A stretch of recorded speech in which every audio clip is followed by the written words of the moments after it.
Meski Makassar turun status dari PPKM level 4 ke level 2, namun kebijakan penerapan protokol kesehatan dipastikan tetap akan dijalankan.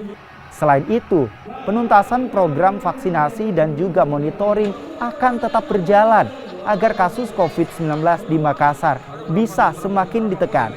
Tak hanya itu, penggunaan aplikasi Peduli Lindungi juga akan digalangkan, terutama di pusat keramaian, agar penyebaran COVID-19 bisa dikendalikan. Langkah strategis adalah pertama vaksinasi dituntaskan.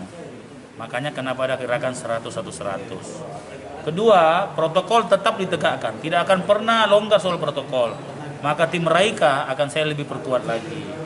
Yang ketiga, monitoring akan diperluas.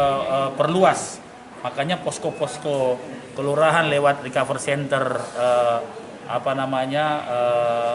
kontainer itu akan minggu ini harus selesai semua.